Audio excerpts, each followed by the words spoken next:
स्वागत है दोस्तों। आप सुन रहे हैं कहानी वार्ता और मैं हूं आप सबका दोस्त विक्रम। आज हम पहुंचे हैं 8वें भाग में कहानी मुखबिर के। चलिए ज्यादा देर नहीं लगाते, शुरू करते हैं मुखबिर पार्ट 8। ठीक 10 बजे ओशिवारा इलाके से सफेद रंग की ओमनी वैन चल पड़ी। जगमोहन ने कोलाबा तक जाने के लिए ओमनी वैन का इंतजाम किया था, जिसमें 6 लोग आसानी से बैठ सकें। इस वक्त जगमोहन वैन ड्राइव कर रहा था, उसकी बगल में सूरी बैठा था। देवराज चौहान, पम्मी, टीनू, विष्णु पांडे पीछे लगी सीटों पर आमने सामने बैठे थे। देवराज चौहान के साथ पम्मी बैठी थी। सामने टीनू और विष्णु बैठे थे। टीनू, विष्णु, पम्मी और सूरी गंभीर नजर आ रहे थे, जबकि देवराज चौहान और जगमोहन हमेशा की तरह सामान्य थे। सुबह के 10 बजे सड़कों पर भीड़ थी। ट्रैफिक 20-30 की रफ्तार पर चल रहा था। कहीं कहीं सड़क खुली मिल जाती तो वैन थोड़ा सा भागकर पुनः ट्रैफिक के साथ रेंगने लगती। हम वक्त पर पहुंच जाएंगे ना? पम्मी बेचैनी से कह उठी। हाँ, देवराज चौहान बोला। सड़कों पर बहुत भीड़ है। कोलाबा भी यहां से ज्यादा दूर नहीं है, देवराज चौहान कह उठा। मैंने तुम लोगों को रिवॉल्वर जरूर दी हैं, परंतु रिवॉल्वरों से फायर एक भी नहीं होना चाहिए। सिर्फ डराने का काम लेना है उनसे। सब चुप रहे। देवराज चौहान ने मोबाइल निकाला और नंबर मिलाया, कान से लगाया। हेलो। चंद पलों बाद सोहनलाल की आवाज कानों में पड़ी। कहाँ हो? जहां होने को तुमने कहा था। सब ठीक है उधर या कोई संदिग्ध दिखा? ठीक है, वहीं रहो, नजर रखो। हम निकल चुके हैं। कोई दिखे तो फोन पर बताना, देवराज चौहान ने कहा। यहाँ भीड़ है, लोग बराबर आ जा रहे हैं। ऐसे में कोई शोरूम पर नजर रख भी रहा होगा तो पता नहीं चलेगा। तुम सतर्क रहो, कहकर देवराज चौहान ने फोन बंद कर दिया। तुम किससे बात कर रहे थे? टीनू ने पूछा। सोहनलाल से, देवराज चौहान ने कहा और वानखेड़े का नंबर मिलाकर फोन कान से लगा लिया। हेलो। तभी वानखेड़े की बेसब्र आवाज कानों में पड़ी। वहीं हो जहां तुम्हें कहने को कहा था? वहीं हो जहां तुम्हें होने को कहा था? देवराज चौहान ने पूछा। हाँ, शेरशाह रोड पर। तैयारी पूरी है? देवराज चौहान ने पूछा। पूरी है। तुम अपनी गिरफ्तारी देने के लिए इतना लंबा रास्ता क्यों इस्तेमाल कर रहे? वहीं रहो और मेरे फोन का इंतजार करो। अभी और भी इंतजार करना होगा? 11 के बाद किसी भी वक्त मेरा फोन आएगा, कहकर देवराज चौहान ने फोन बंद कर दिया। अब किसे फोन किया? टीनू ने पुनः पूछा। शोरूम के भीतर जो हमारा आदमी है उससे बात की। देवराज चौहान क्षण भर के लिए मुस्कुराया। तुम्हें इस तरह डकैतियां करते डर नहीं लगता? पम्मी ने पूछा। डर लगने का वक्त कब का निकल चुका है, अब सामान्य सी बात लगती है। तुमने तो बहुत डकैतियां की हैं, तुम्हारे पास तो बहुत पैसा होगा, टीनू बोला। हाँ, तो अब क्यों डकैतियां करके खुद को खतरे में डालते हो? आदत सी हो गई है, खाली बैठा नहीं जाता, देवराज चौहान ने कहा। नोट आते किसे बुरे लगते हैं, विष्णु कह उठा। सही कहा, टीनू ने सिर हिलाया। आगे बैठा सूरी कह उठा। नोट हो तो मुसीबत, ना हो तो मुसीबत। आज तक समझ में नहीं आया कि कौन सी वाली मुसीबत बेहतर रहती है। मैंने तो आज तक नोट ना होने वाली मुसीबत ही देखी है, टीनू बोल पड़ा। मैंने भी यही वाली मुसीबत देखी है, विष्णु मुस्कुराया। पम्मी गहरी सांस लेकर रह गई। इस वक्त वैन भीड़ भरी सड़क पर से निकल रही थी। ट्रैफिक रेंगने की हालत में आगे बढ़ रहा था। इंजनों और हॉर्न का शोर सब तरफ था। देवराज चौहान ने देखा, ओमनी के पीछे से पीछे वाली कार हॉर्न बजाए जा रही थी। देवराज चौहान की आंखें सिकुड़ी, नजरें पीछे ही रही, जबकि हॉर्न की बराबर आवाजें सुनकर पीछे वाली कार ड्राइवर के चेहरे पर झल्लाहट के भाव नजर आ रहे थे।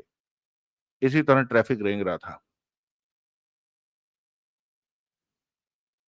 तभी देवराज चौहान ने देखा कि पीछे वाली कार के ड्राइवर को मौका मिला तो वो अपनी कार को वहां से हटाकर दूसरी कारों की कतार में ले गया। तो हॉर्न बजाती कार उनकी वैन के पीछे आ लगी। अब उसे हॉर्न बजाने बंद कर दिए थे। उस कार में 3 आदमी बैठे दिखे। एक चला रहा था, एक बगल में था, तीसरा पीछे बैठा था। ये वाली कार कार की स्पीड तेजी से बढ़ी और झड़ाक उनकी वैन के पीछे वाले हिस्से से आ टकराई। टक्कर इतनी जोरदार थी कि वैन पूरी कांप सी गई। पम्मी के होंठों से चीख निकल गई। विष्णु सीट से खिसक कर वैन के फर्श पर जा गिरा। जगमोहन ने बहुत कोशिश की कि आगे वाली कार से टक्कर ना हो सके, परंतु कोशिश के बाद भी वैन आगे वाली कार से जा ठुकी थी। आगे वाली कार रुक गई। वैन के पीछे वाली कार वैन से चिपकी खड़ी थी। उनकी वैन बीच में फंसी खड़ी थी।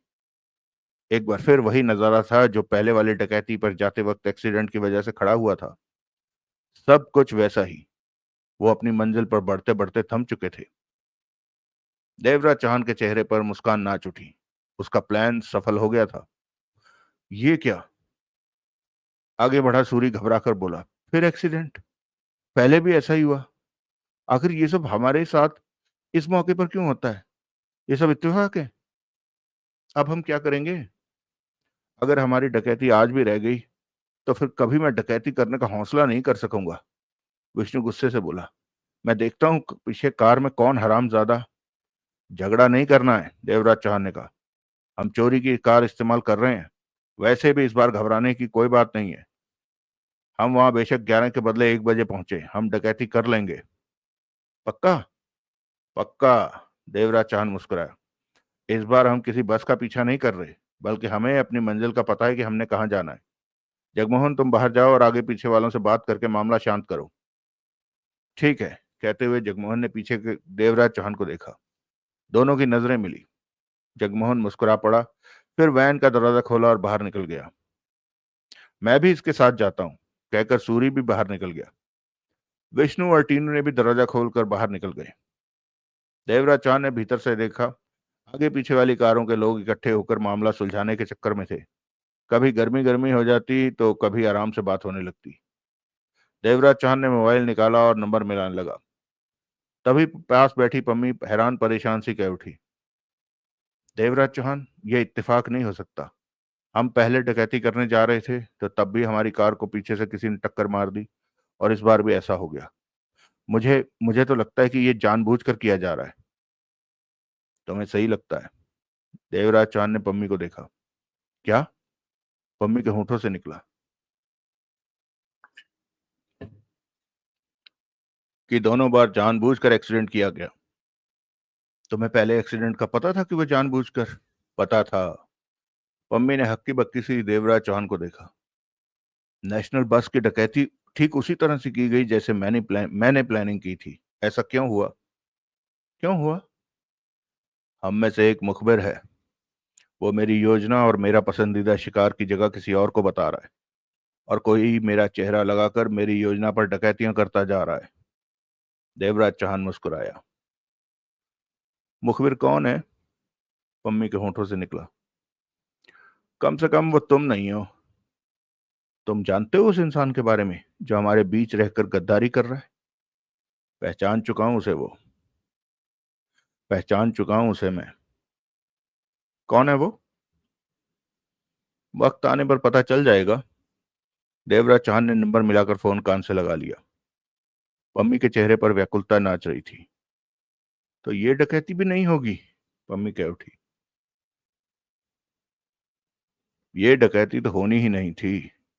मैं तो इस बार डकैती करने का नाटक कर रहा था ताकि मुखबिर को ढूंढ सकूं और उस इंसान को सामने ला सकूं जो मेरी शक्ल बनाकर डकैती और हत्याएं कर रहा है। ओह, तो मैं करोड़ों रुपया पाने की आस लगाए बैठी थी। तभी खुले दरवाजे से टीनू भीतर आ बैठा। मुझे नहीं लगता कि डकैती हो सकेगी, टीनू ने थके स्वर में कहा। तभी फोन लग गया। उधर से सोहनलाल का सर कानों में पड़ा। कहो। इधर खेल शुरू हो गया? देवराज चौहान ने कहा। मतलब कि पिछली बार की तरह इस बार भी तुम लोगों को किसी ने किसी तरह रोक लिया है? हाँ, वैसा ही एक्सीडेंट। मेरी योजना बढ़िया काम कर रही है। देवराज चौहान मुस्कुराया। तुम वहीं डटे रहो, जल्दी ही शोरूम पर कुछ होगा, फिर शटर नीचे गिरा दिया जाएगा। ठीक है। उधर से कहकर देवराज चौहान उधर से कहकर सोहनलाल ने फोन बंद कर दिया। देवराज चौहान ने फोन जेब में डाला कि टीनू कह उठा। तुम क्या कह रहे थे कि खेल शुरू हो गया? पम्मी से पूछ लो। पम्मी और टीनू की बातें होने लगी। देवराज चौहान शांत सा बैठा रहा। पूरी बात सुनने के बाद टीनू सन्न रह गया। चेहरे पर कई तरह के भाव उभरे। हम में से गद्दार कौन है? टीनू के होठों से निकला। जब वक्त आएगा तब पता चल जाएगा, देवराज चौहान ने कहा। ये तो बहुत बुरी बात है, टीनू के दांत भींच गए। मेहनत हम करें और खाए कोई और। बताओ तुम कि मुखबिर कौन? बाहर क्यों हो रहा है? देवराज चौहान ने पूछा। आगे वाली कार वाला अपना 50,000 का नुकसान कहे होने की कह रहा है, टीनू ने बताया। वो 50,000 मांग रहा है, नहीं तो पुलिस की बात कर रहा है। उसे 50,000 दे देते। जगमोहन को बुलाओ, देवराज चौहान ने कहा। तो क्या हम वहां अभी डकैती करने जाएंगे? पम्मी ने पूछा। नहीं, डकैती वही करेंगे जिन्होंने 152 करोड़ से भरी बस लूटी थी। देवराज चौहान ने घड़ी को देखा। अगले 10 मिनटों में वो वहां पहुंच जाएंगे, लेकिन इस बार वो कामयाब नहीं होंगे। टीनू ने बेचैनी से पहलू बदलकर कहा। तैयारी हम करें और नोटों का मजा कोई और ले? वो कमीना कौन है? जगमोहन को बुलाओ। टीनू बाहर निकला। जगमोहन को बुला लाया। 50,000 देकर मामला खत्म करो, देवराज चौहान ने कहा। पीछे वाली कार वाला कहता है कि उसे 50,000 दिया जाए तो वो भी 25,000 लेगा, जगमोहन बोला। क्यों? पम्मी झगड़े वाले अंदाज में कह उठी। उसने तो टक्कर मारी है हमारी गाड़ी को। उसे तो उसे भी 25 दे दो। जगमोहन वहां से चला गया। लेकिन वहां पर कोई और डकैती कर रहा है तो हम क्या करेंगे? टीनू कह उठा। तमाशा देखेंगे, देवराज चौहान मुस्कुराया। कैसा तमाशा? वो डकैती नहीं कर पाएगा, फंस जाएगा। मैंने उसे फंसाने का पूरा इंतजाम कर रखा है। कैसे? टीनू के चेहरे पर अजीब सी परेशानी दिखने लगी। उन लोगों के शोरूम में प्रवेश कर जाने के बाद वहां पुलिस का घेरा पड़ जाएगा। ओह, टीनू सिर हिला उठा। ये तुमने बढ़िया इंतजाम किया। उन लोगों को सबक सबक मिलेगा। मरेंगे वो। 10 मिनट में ही नोट देकर फैसला कर लिया गया। 11:05 हो चुके थे। सब वैन में आ बैठे। वैन पुनः आगे बढ़ गई। वैन का पिछला हिस्सा पिचक चुका था। जगमोहन, देवराज चौहान बोला, वैन को किसी छायादार पार्किंग में लगा दो जहां हम 1-1.5 घंटा बिता सकें। क्यों? सूरी फौरन गर्दन घुमाकर बोला। हम तो डकैती करने जा रहे हैं। तुमने ही तो कहा था कि हम वहां देर से भी पहुंचे तो कोई फर्क नहीं पड़ेगा।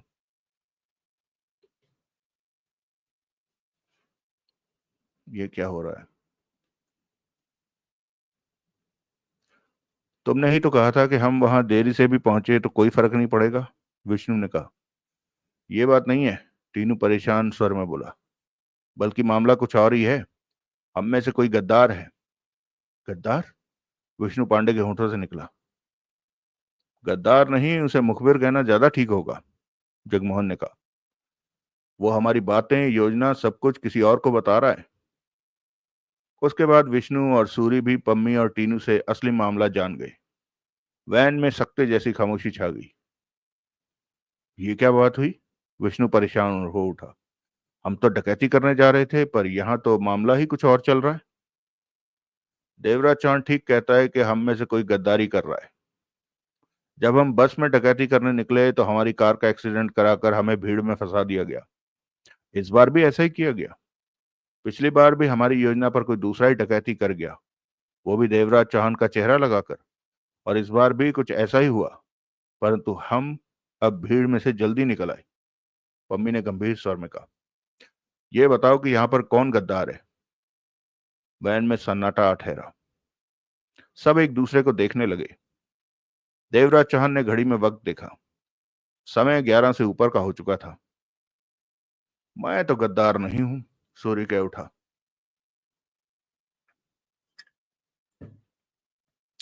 कह देने से काम नहीं चलेगा, टीनू गंभीर स्वर में बोला। क्या पता कौन गद्दार है? तभी जगमोहन कह उठा। वो कार हमारे पीछे आ रही है जिसने टक्कर मारी थी। सबकी निगाह पीछे गई। पीछे आती कार अब उनकी वैन से आगे निकलने की चेष्टा में थी। कार को आगे जाने दो, देवराज चौहान बोला। मेरे ख्याल में वो हमें फिर रोकना चाहते हैं। फिर क्यों? विष्णु ने पूछा। इसलिए कि हम डकैती करने ओमचंद प्रकाश चंद के यहाँ ना पहुंच जाएं। वहां दूसरे लोग डकैती करने जा रहे होंगे। वो कार वैन से आगे निकली और वैन को रुकने का इशारा करने लगी। वैन को सड़क के किनारे रोक दो जगमोहन, देवराज चौहान ने कहा। जगमोहन ने वैन को सड़क के किनारे रोक दिया। वो कार भी वैन के आगे जा रुकी। देखते ही देखते कार के दरवाजे खुले और दो आदमी निकलकर वैन के पास आ पहुंचे। जगमोहन होंठ सिकोड़े उन्हें देखता कह उठा, क्या बात है दोस्तों, तुम लोगों को 25,000 दे दिया था, वो मामला खत्म हो गया, अब क्या चाहते हो? तुम लोगों को 1 घंटा रोके रखना हमारा काम है, एक ने कठोर स्वर में कहा। इस काम के हमें पैसे मिले हैं, हम हर हाल में ये काम पूरा करके रहेंगे। अगर तुम लोगों ने हमारी बात नहीं मानी तो याद रखना, हम दोनों के पास रिवॉल्वरें हैं और काम में जो तीसरा आदमी इस वक्त वो गन पकड़े हुए है, भून देंगे तुम सबको। हमें रोके रखने को किसने कहा है? जगमोहन ने पूछा। फोन पर हमें ये काम करने को कहा गया और 50,000 रुपए भी हम तक पहुंचा दिए गए। अब बोलो, रुकोगे हमारी बात मानकर या दूसरे तरीके से रोका जाए? वो पुनः बोला। जगमोहन ने सड़क पर जाते ट्रैफिक पर नजर दौड़ाई। भीड़ भरा आलम था। हम रुकने के लिए तैयार हैं, देवराज चौहान ने भीतर से ऊंचे स्वर में कहा। कोई शरारत मत करना, अपनी रिवॉल्वरें हमें दे दो, हमें पता है तुम्हारे पास हथियार हैं। हम हथियार नहीं देंगे, देवराज चौहान ने कहा, परंतु तुम्हारे कहने पर 1 घंटा रुके रहेंगे। अगर हमें गोली मारने की चालाकी की तो कार से गन चल पड़ेगी। हम कुछ नहीं करेंगे। वो दोनों वैन के पास ही खड़े रहे। एक एक हाथ जेब में पड़ी रिवॉल्वरों पर था। जगमोहन ने वैन का इंजन बंद कर दिया था। मामला क्या है? जगमोहन के पास खड़े आदमी ने पूछा। कैसा मामला? तुम लोगों ने किसी से पंगा लिया है? कौन है जो तुम लोगों को घंटा भर रोके रखना चाहता है? ये बात तो मुझे तुमसे पूछनी चाहिए, इसका जवाब तुम्हारे पास होना चाहिए। इस वक्त तुम लोग कहाँ जा रहे थे? उसने पूछा। मेरे साले की शादी है पूना में, उधर ही जा रहे थे, जगमोहन बोला। तुमने हमें रोकने के लिए पहले एक्सीडेंट किया था? हाँ, पर बात नहीं बनी। तुमने दूसरी कार वालों को पैसे देकर समझौता कर लिया और मामला आगे नहीं बढ़ा। तुम्हारी कार आगे से पिचक गई है, जगमोहन मुस्कुराया। वो मेरी नहीं है, उठाई हुई कार है, कुछ ही देर में हम इस कार को छोड़ देंगे। किस इलाके के हो तुम? तुम्हें क्या? तभी वैन के भीतर टीनू ने पूछा। तो क्या हम घंटा भर इसी तरह वैन में बैठे रहेंगे? हाँ, 1 डेढ़ घंटा वैसे भी हमने कहीं खड़े होकर बिताना था, देवराज चौहान ने कहा। तुम किस चक्कर में हो, मुझे कुछ समझ में नहीं आ रहा। तुमने कहा उधर दूसरे लोग ओमचंद प्रकाश चंद के यहाँ डकैती करने जाएंगे तो वहां पुलिस उन्हें घेर लेगी। ऐसा कौन होगा? पुलिस को कैसे पता चलेगा कि? देखते जाओ, जो हो रहा है तुम्हारे सामने ही हो रहा है, देवराज चौहान ने कहा। जगमोहन ने घड़ी देखी। 11 बजकर 15 मिनट हो रहा था समय। सोनलाल का फोन नहीं आया? जगमोहन ने कहा। आ जाएगा, देवराज चौहान ने शांत स्वर में कहा। अगला दृश्य।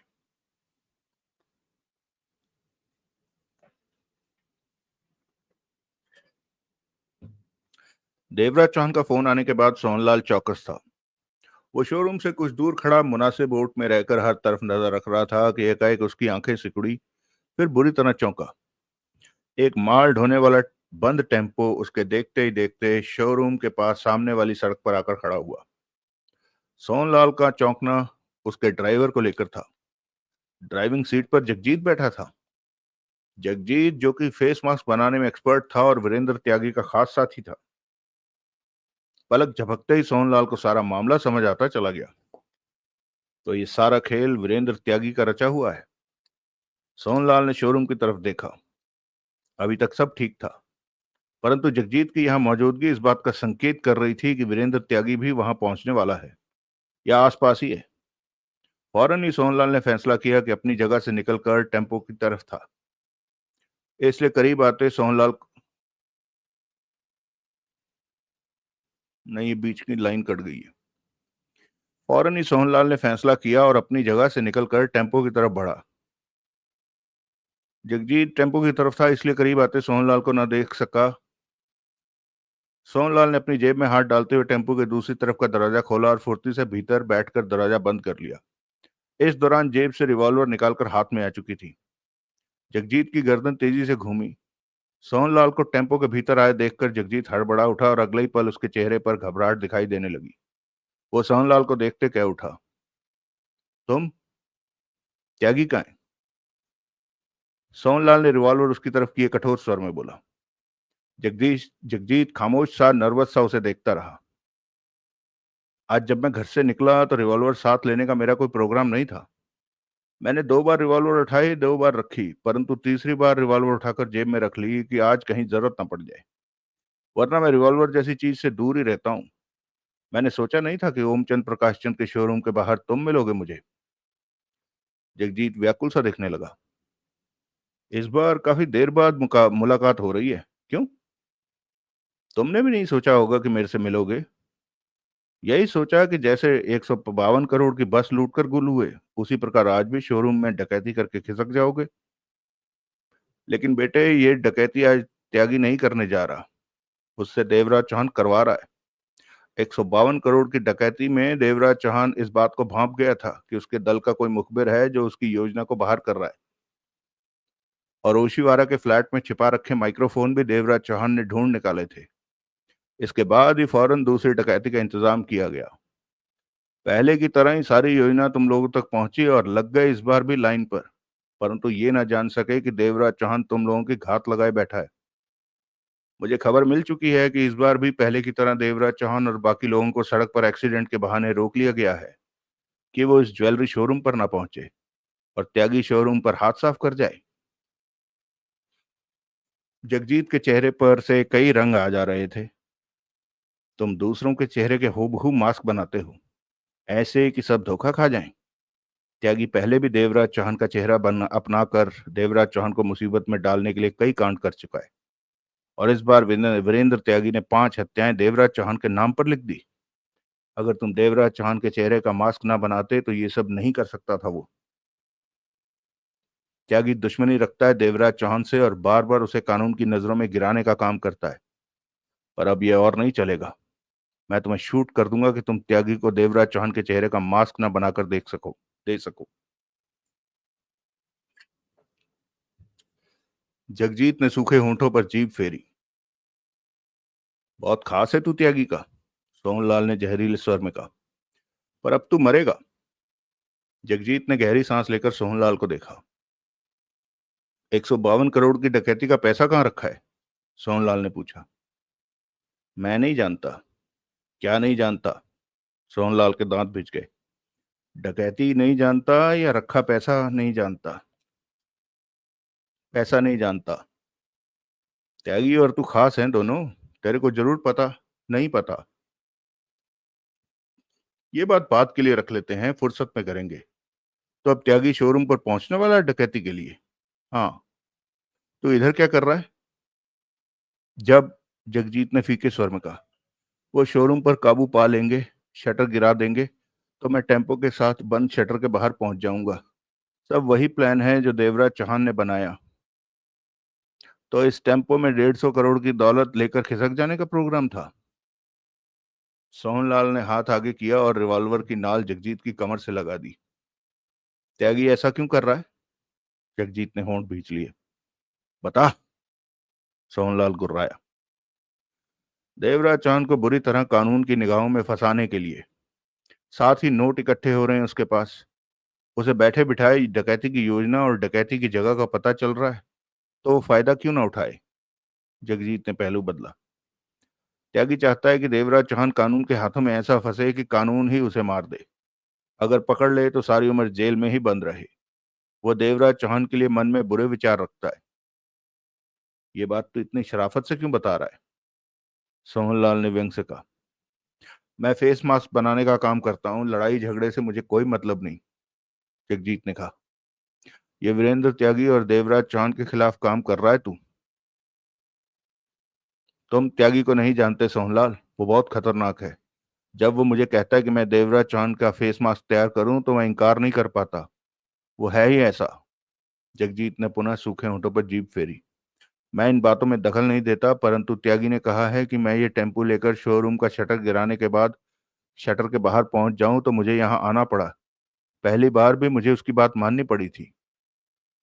152 करोड़ की डकैती में तुमने उसका साथ दिया था। जिस कार से लड़की बस के सामने गिरी थी वो कार मैं ही चला रहा था। तो तेरे को ये जरूर पता होगा कि वो करोड़ों रुपया कहाँ रखा है। नहीं पता। उस पैसे को त्यागी कहीं ठिकाने लगा आया था, जगजीत ने कहा।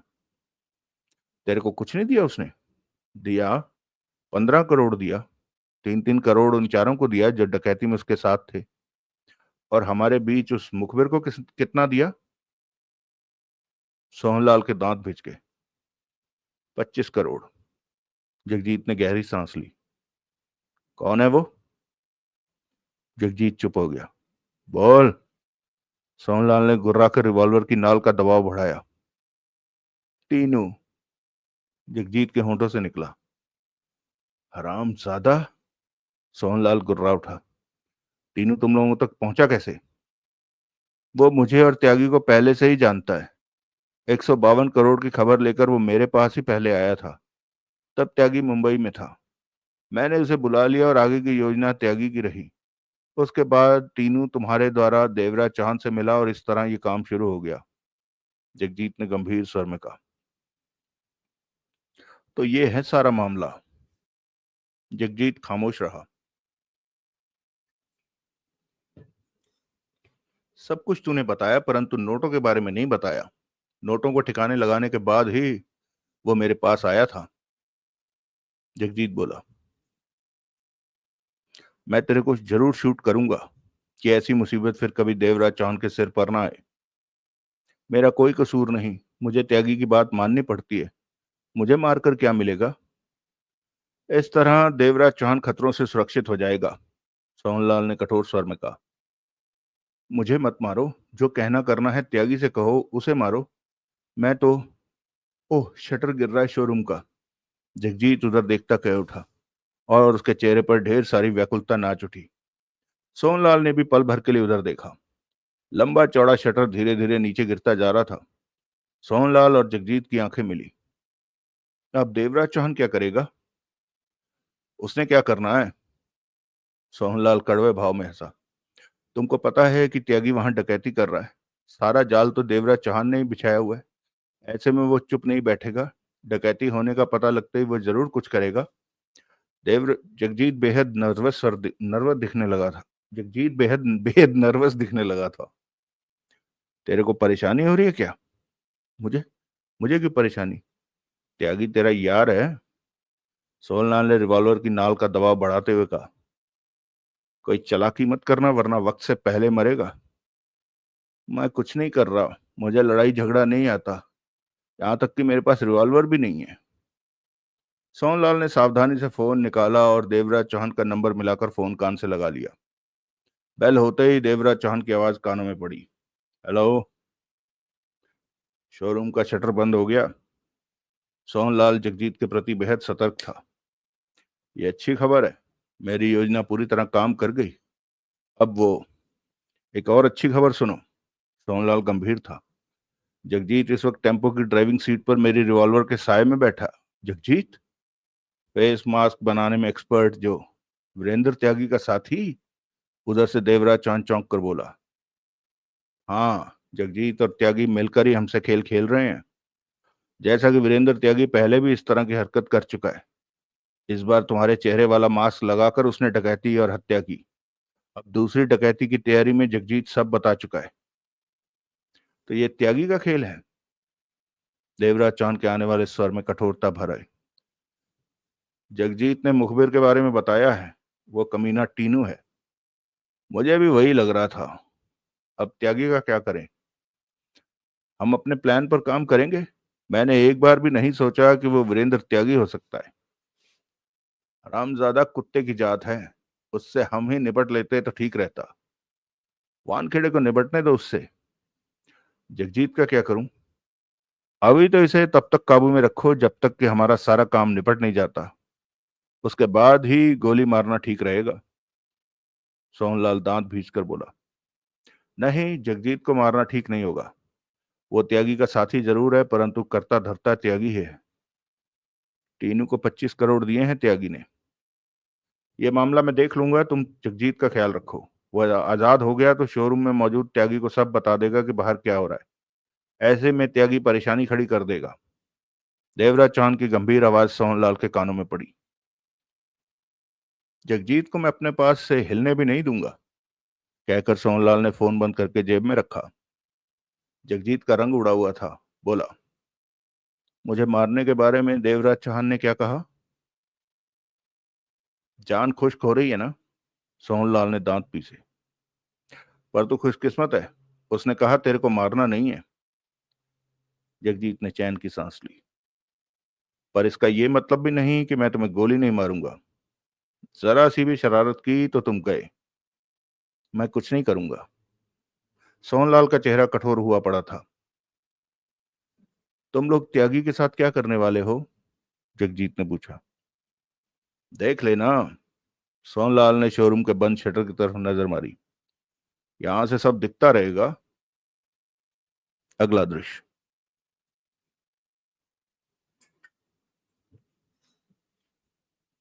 सोहनलाल से बात होने के तुरंत बाद देवराज चौहान वानखेड़े का नंबर मिलाने लगा। ये जगजीत और वीरेंद्र त्यागी की क्या बात कर रहे थे तुम? सामने बैठा टीनू बेचैनी से कह उठा। सोहनलाल से बात हो रही थी, देवराज चौहान ने शांत स्वर में कहा और फोन कान से लगा लिया। क्या बात हो रही थी, मुझे बताओ। टीनू के चेहरे पर परेशानी की छाप स्पष्ट नजर आ रही थी। तभी बेल जाने के बाद उधर से वानखेड़े की आवाज आई। हेलो। मैं। देवराज चौहान ने कहा। तुम्हारे काम का वक्त अब शुरू हो गया वानखेड़े।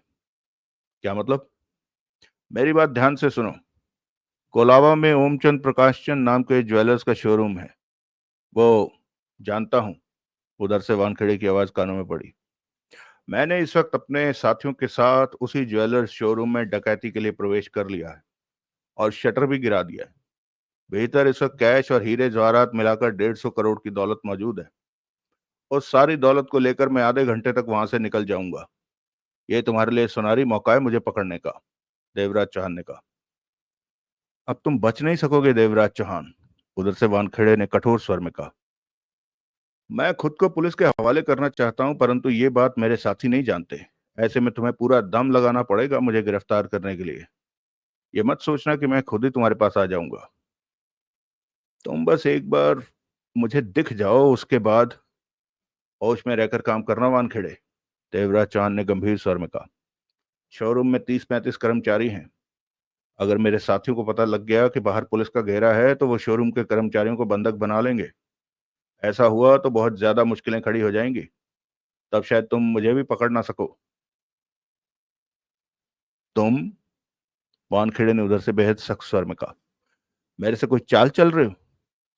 नहीं, मैं। अगर तुम चाल ना चल रहे होते तो ऐसी बातें ना करके खुद को पुलिस के हवाले कर देते, परंतु तुम। लगता है तुम्हें मेरी बातों पर भरोसा नहीं है। अगर तुम सच में ओमचंद प्रकाशचंद ज्वेलर्स शोरूम में हो तो मुझे तुम पर भरोसा है देवराज चौहान। वहां पहुंचकर देख लेना, भीतर मैं ही हूँ। जो बातें मैंने कही हैं उनका ध्यान जरूर रखना। देवराज चौहान ने कहा और फोन बंद करके वैन के पास खड़े दोनों आदमियों को देखा, जो कि जेबों में हाथ डाले वैन को सतर्क निगाहों से देख रहे थे। आगे खड़ी कार में पिछली सीट पर एक आदमी और गन की झलक मिल रही थी। तीनों ने बेचैनी से पहलू बदला। नजरें देवराज चौहान पर थी। विष्णु पांडे कह उठा। तुम किससे बात कर रहे थे? पुलिस वाले से। तुम मुझसे कह रहे थे कि तुम ओमचंद प्रकाशचंद ज्वेलर्स शोरूम में हो, वहां डकैती कर रहे हो और गिरफ्तारी देने वाले हो। मैं जरूर यहाँ हूं, परंतु मेरा हमशक्ल उस वक्त उस शोरूम में डकैती कर रहा है, पहले की ही तरह। ये सब उसे ही फंसाने की चाल थी और मैं अपनी चाल में कामयाब होता जा रहा हूं। देवराज चौहान ने कहा। तुम्हें कैसे पता कि तुम्हारा हमशक्ल वहां? सोनलाल शोरूम पर नजर रख रहा है, वही उधर के हालात मुझे बता रहा है। वैन के बाहर खड़े आदमी उसी मेरे हमशक्ल के आदमी हैं। हमें यहाँ रोके रखकर वो हमारी योजना पर डकैती कर लेना चाहते हैं। आखिर उसे हमारी योजना बता कौन रहा है? विष्णु पांडे ने गुस्से में कहा। वो हम में से ही कोई है। कौन है वो? पता चल जाएगा, देवराज चांद ने शांत स्वर में कहा। फिर जगमोहन से बोला, सोहनलाल ने जगजीत पर काबू पा रखा है। वो उसे उसी शोरूम के बाहर मिला। जगजीत टेम्पो में था और उनका प्रोग्राम उसी टेम्पो में दौलत भरकर ले जाने का था। वीरेंद्र त्यागी कई बार तुम्हें बुरी तरह फंसाने की कोशिश कर चुका है, जगमोहन गुर्राया, लेकिन इस बार वो अपने ही जाल में आ फंसा। देवराज चांद ने कहकर टीनू से बोला, तुम जानते हो इन्हें, वीरेंद्र त्यागी और जगजीत को? टीनू हड़बड़ाकर बोला, हाँ। नहीं, नहीं जानता। मैं तो कुछ नहीं जानता। देवराज चांद ने सिर घुमा लिया। पर ये दोनों हैं कौन? पम्मी ने पूछा। मेरे पुराने दुश्मन, जो मुझे इस तरह फंसा देना चाहते हैं कि कानून मेरे पीछे हाथ धोकर पड़ जाए। ऐसे काम ये दोनों पहले भी कर चुके हैं, जैसा कि अब किया है। पहले अलग अंदाज था, अब अलग अंदाज रहा उनका। लेकिन ये तो तुम्हारा मामला हुआ, सूरी बोला। इतनी भागदौड़ करके हमारे हाथ कुछ नहीं लगा। देवराज चांद चुप रहा। कब तक इस तरह वैन में बैठे रहेंगे? विष्णु पांडे बोला। 20-30 मिनट और, देवराज चांद ने कहा। उसके बाद ये लोग चले जाएंगे। यहाँ पर हमें इन्होंने नहीं बिठा रखा। हम अपनी मर्जी से बैठे हैं। डकैती का ये वक्त हमें कहीं रुककर इसी तरह बिताना था। अगला दृश्य।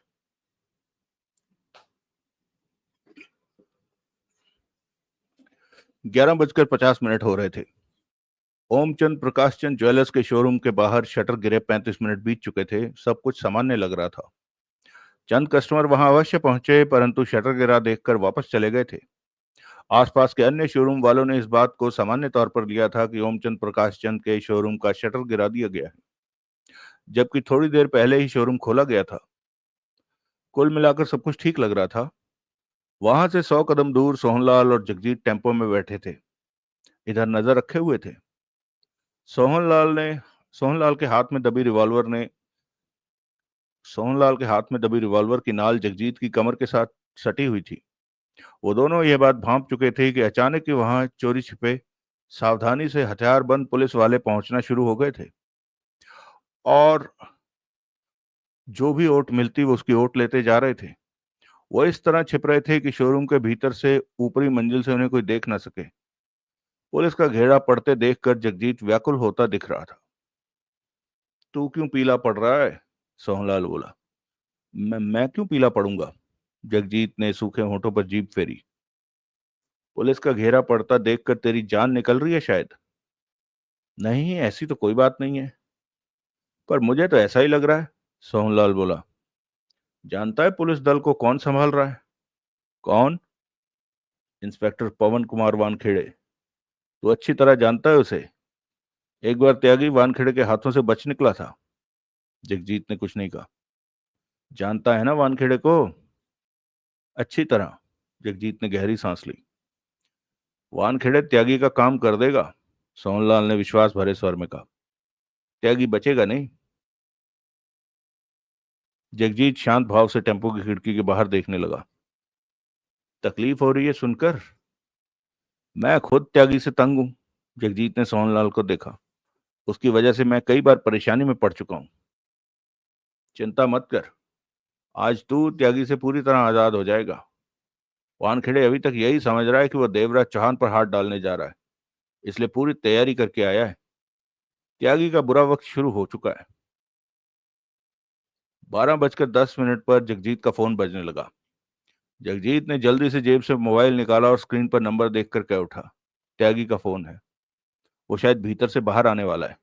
बेचैन हो उठा था जगजीत। तो वो मेरे से पूछेगा कि क्या मैं टेम्पो के साथ बाहर हूं? क्या कहूं उसे? जगजीत ने सोहनलाल को देखा। उसे बाहर आने को कह, बोल कि तू 2 मिनट में टेम्पो के साथ वहां पहुंच रहा है। शटर उठाओ और बाहर निकलो, तब तक मैं पहुंच जाऊंगा। यह बात तूने इस ढंग से कहनी है कि उसे किसी प्रकार का शक ना हो। जगजीत अपने दांतों से होंठ काटने लगा। अगर तूने जरा भी गड़बड़ की तो मैं तेरे को उसी वक्त गोली मार दूंगा। सोहनलाल का स्वर खतरनाक हो गया। अब सोच लेना कि त्यागी से तूने कैसे बात करनी है। फोन बजे जा रहा था। बात कर, सोहनलाल गुर्राया। तूने बात न की तो त्यागी को गड़बड़ होने का शक हो जाएगा। साथ ही रिवॉल्वर की नाल का दबाव जगजीत की कमर पर बढ़ता चला गया। चल। जगजीत ने खुद को सामान्य किया और फोन पर बात की। काम हुआ कि नहीं? जगजीत का लहजा नॉर्मल था। हो गया, हम बाहर आ रहे हैं। उधर से वीरेंद्र त्यागी की आवाज कानों में पड़ी। तुम बाहर ही हो ना? बाहर ही हूं, पर शटर के ठीक बाहर नहीं हूं। 100-150 कदम की दूरी पर टेम्पो लिए मौजूद हूं। तुम बाहर निकलो, सामान बाहर रखो तो मैं पास आ जाऊंगा। सामान किस रूप में है? जगजीत बेहद सामान्य था। 40 करोड़ के नकद 10 सूटकेसों में है, बाकी हीरे जवाहरात अलग से एक सूटकेस में है। तुम्हारे पास 11 सूटकेस हैं? बढ़िया, टेम्पो में आ जाएंगे। सामान के साथ बाहर निकलो, मैं पहुंच जाऊंगा। भीतर के लोगों का क्या करोगे? तुम बाहर आए तो वो शोर डाल देंगे। जगजीत बोला। उन सबको भीतर के 2 कमरों में बंद कर दिया है। सब जगह पर हमारा कब्जा है। त्यागी के हंसने की आवाज आई। यहां से हमें 125 करोड़ का माल मिला है। देवराज चौहान काम करने का बढ़िया ठिकाना ढूंढ निकालता है। जगजीत ने बेचैन निगाहों से सोहनलाल को देखा। सोहनलाल ने रिवॉल्वर की नाल का दबाव बढ़ाया तो जगजीत फोन पर कह उठा। तुम सब सूटकेसों के साथ बाहर निकलो। इसके साथ ही फोन बंद कर दिया। तुमने बढ़िया बात की, अपनी जान बचा ली। तो अब त्यागी बाहर आ रहा है? हाँ। सोहनलाल ने फोन निकाला और देवराज चौहान का नंबर मिलाने लगा।